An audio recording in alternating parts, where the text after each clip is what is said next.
Good morning students. Last में मैंने आपको हाइगेंस प्रिंसिपल, हाइगेंस थ्योरी और रिएक्शनेशन to Huygens reflection and reflection बताया था आपको। आज हम डिस्कस करेंगे बेटा, टॉपिक होगा आज आपका इंटरफेरेंस ऑफ लाइट, यानी कि प्रकाश का व्यतिकरण, प्रकाश तरंगों का व्यतिकरण। इसका कुछ पार्ट आप फर्स्ट में पढ़ भी चुके हैं, फिर भी आप देखिए कि यहाँ पे इसका यूज होगा अध्यारोपण का सिद्धांत, जिसे आप कहते हैं अध्यारोपण सिद्धांत है प्रिंसिपल ऑफ सुपरपोजिशन। अध्यारोपण के सिद्धांत के अनुसार जब दो प्रगामी तरंगें एक ही दिशा में संचरित होती हैं तो उनके अध्यारोपण से प्राप्त तरंग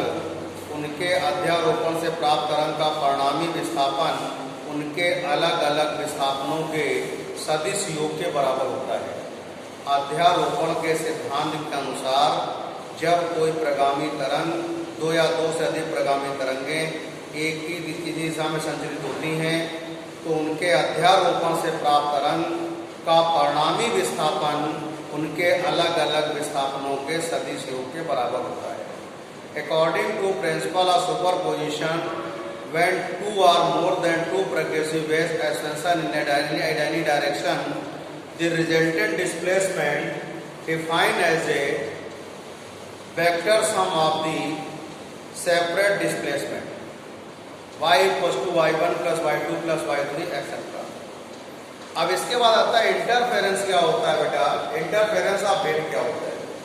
इंटरफेरेंस ऑफ वेव क्या होता है, यानी तरंगों का व्यतिकरण क्या होता है। जब किसी माध्यम में समान आवृत्ति की दो प्रगामी तरंगें एक ही दिशा में संचरित होती हैं तो उनके अध्यारोपण से प्राप्त तरंग की तीव्रता कुछ बिंदुओं पर अधिकतम होगी और कुछ बिंदुओं पर न्यूनतम या शून्य होती है। ये घटना व्यतिकरण कहलाती है।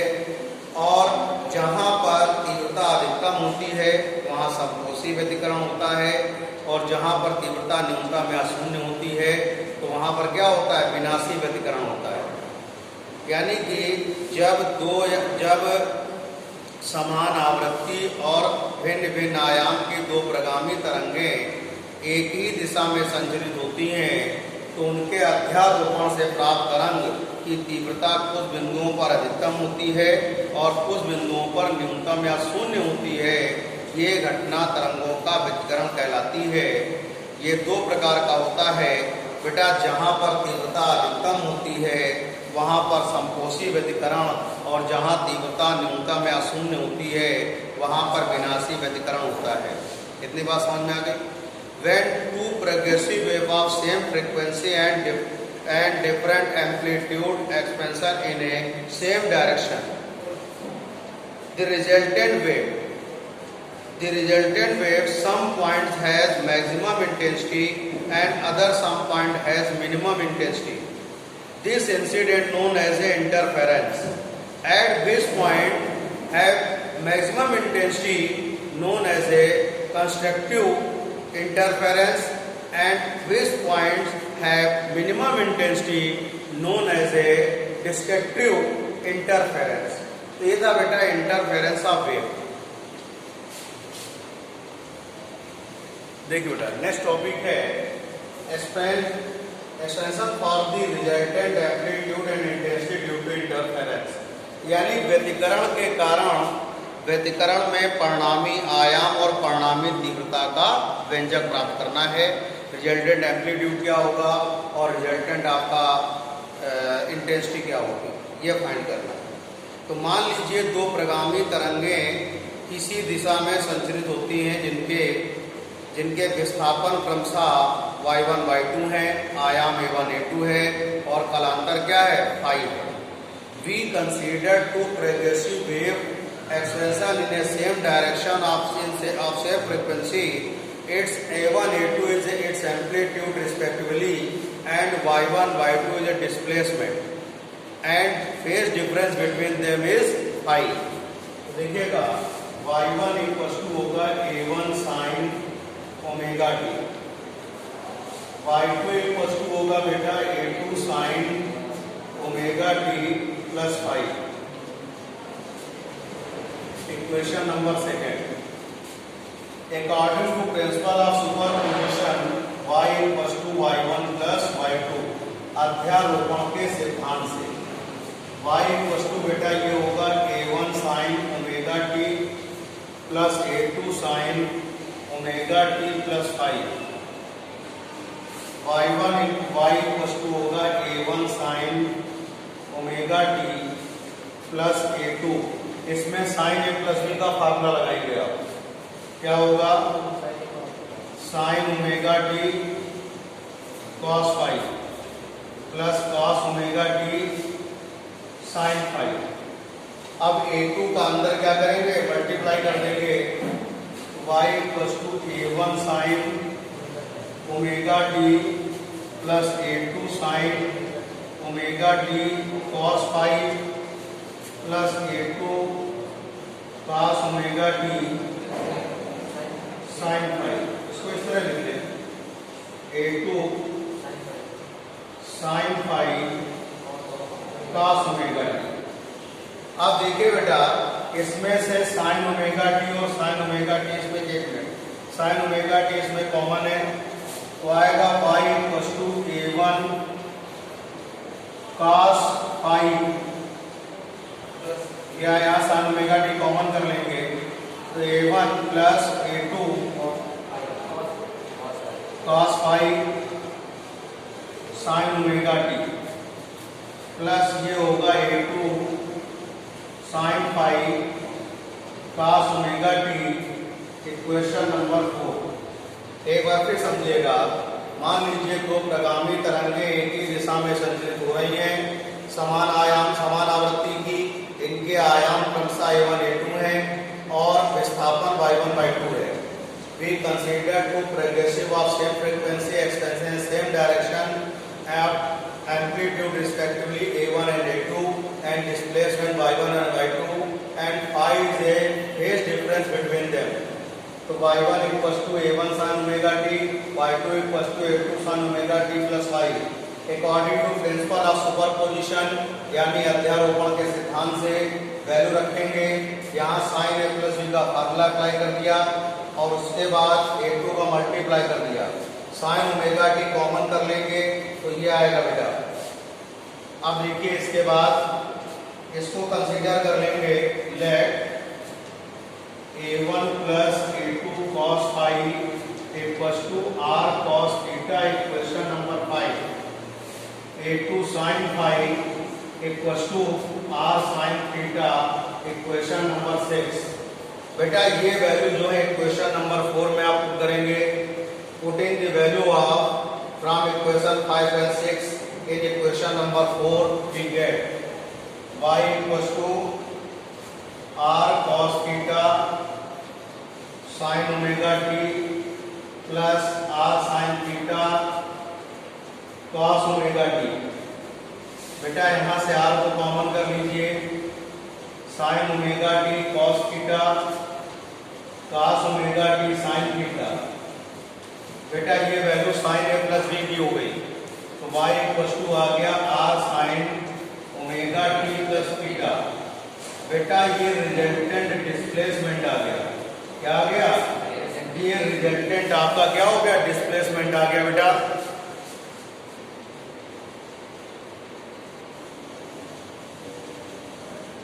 देखिए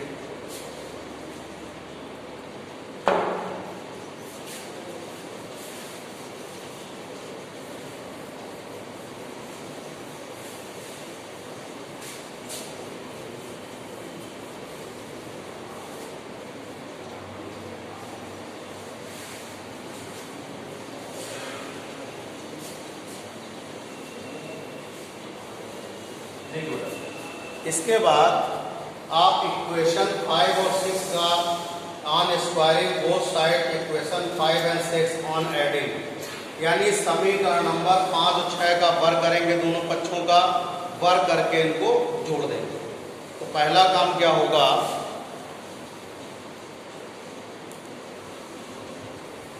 on squaring equation 5 and 6 we get a1 plus a2 cos phi का whole square equals to r cos theta का होल स्क्वायर। सॉल्व करेंगे a1 square plus A2 square plus A1 A2 cos phi equals to R square cos square theta, equation number 7। अब इसका square करेंगे,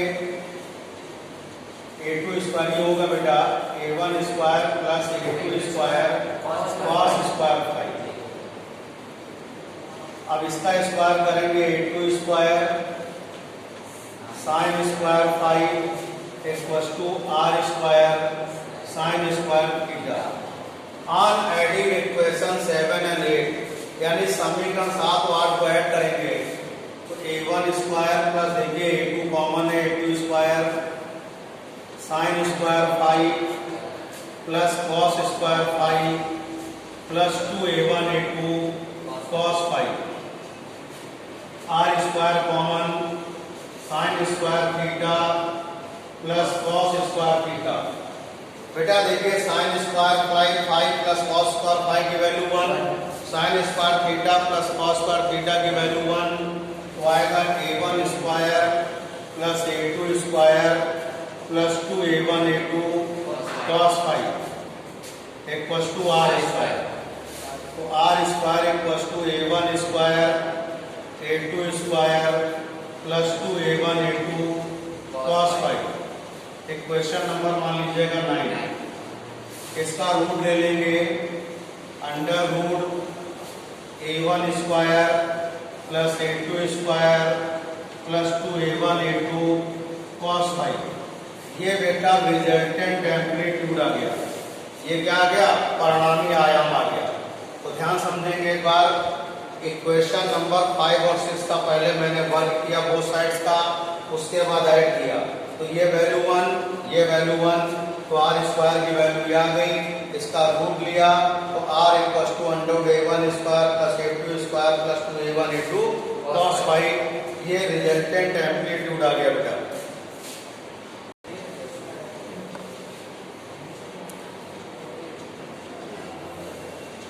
देखिएगा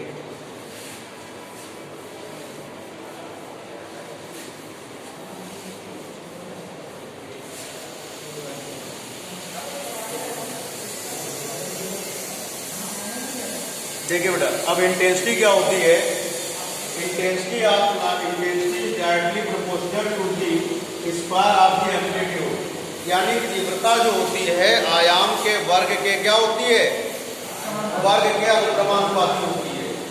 एक constant लेंगे k,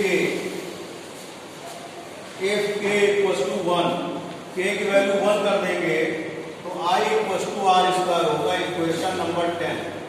बेटा यहाँ R स्क्वायर की वैल्यू रखेंगे, A1 square plus A2 square plus 2A1 A2 cos phi, equation number क्या हो गई, 11।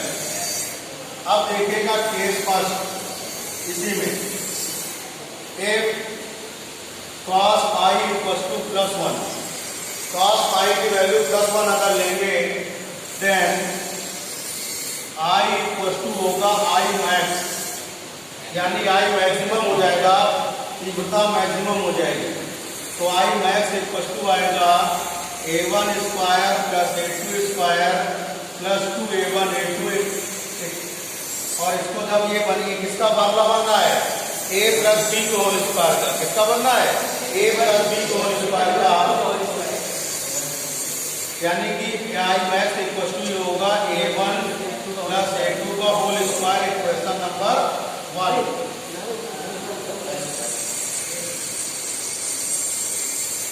Case second, if cos phi equals to -1, then I equals to I minimum, क्या होगा, I minimum इक्वल्स टू आएगा A1 square A2 square plus 2A1 A2 -1,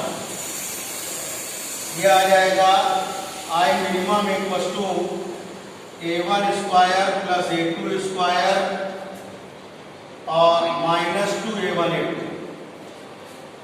इसको solve करेंगे तो ये आ जाएगा बेटा I minimum equals to A1 minus A2 का whole square, equation number second हो गई। Equation first divided by second, तो I max upon I minimum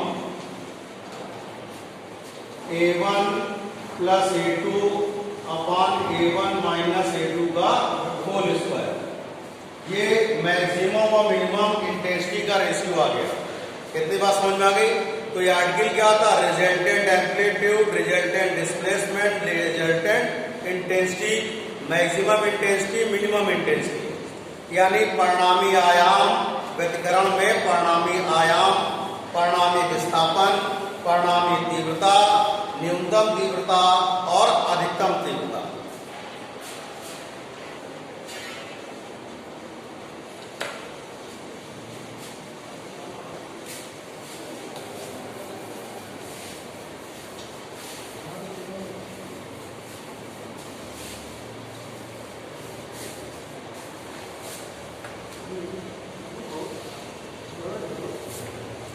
बेटा इसी आर्टिकल के बेस्ड न्यूमेरिकल्स देखेंगे।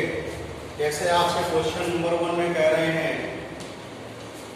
यदि व्यतिकरण करने वाली दो तरंगों की तीव्रताओं का अनुपात दिया है, यानी इंटेंसिटी ऑफ वेव दिए रेशियो दिया हुआ है, I1 upon I2 equal to दिया हुआ है बेटा 16 अपॉन 9, तो आपको मैक्सिमम मिनिमम इंटेंसिटी का रेशियो ज्ञात करना है, महत्तम और न्यूनतम तीव्रताओं का अनुपात ज्ञात करना है, आई मैक्स अपॉन आई मिनिमम आपको फाइंड करना है।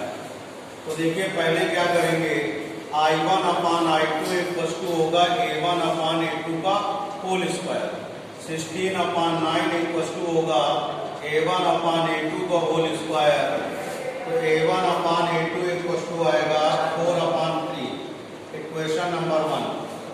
और मैक्सिमम और मिनिमम इंटेंसिटी का रेशियो होगा I max upon I minimum equal to आएगा आपके पास A1 plus A2 upon A1 minus A2 का होल स्क्वायर। तो A1 इक्वल टू ले लीजिएगा 4K और A2 इक्वल टू ले लीजिएगा 3K। तो यहाँ से आएगा I max upon I minimum equal to 4K plus 3K upon 4K minus 3K। तो यहाँ से आ जाएगा आपके पास I max upon I minimum बराबर आ जाएगा 49 स्क्वायर है 49 अपॉन 1। तो रेशियो क्या आएगा? मैक्सिमम मिनिमम इंटेंसिटी का 49 अपॉन 1 आ जाएगा। कितना होगा? 49 अपॉन 1।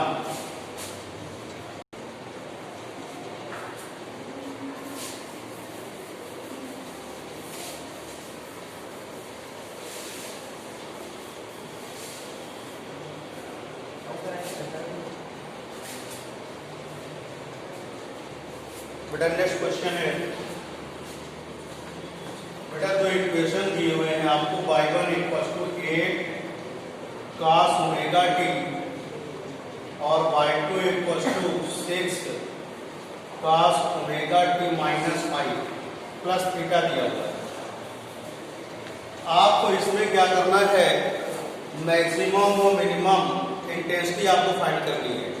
तो अगर कंपेयर करेंगे तो A1 इक्वल टू आएगा 8 और A2 इक्वल टू कितना हो जाएगा 6।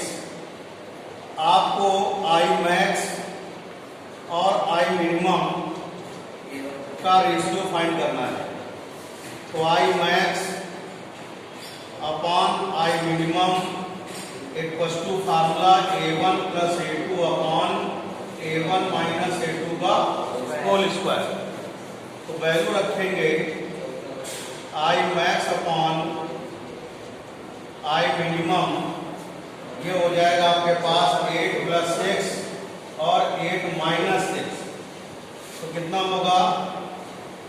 आई max upon I minimum equal to 196/4, एक मिनट, ये 14 होगा और ये कितना आएगा 2 होगा। ठीक है, तो इसको सॉल्व कर लेंगे तो कितना होगा 7। तो I max upon I minimum equal to आ जाएगा 49/1। ये मैक्सिमम मिनिमम इंटेंसिटी का क्या होगा, रेशियो आ जाएगा, यानी अधिकतम और न्यूनतम तीव्रता का क्या होगा बेटा, अनुपात आ जाएगा। कितनी बात समझ में आ गई?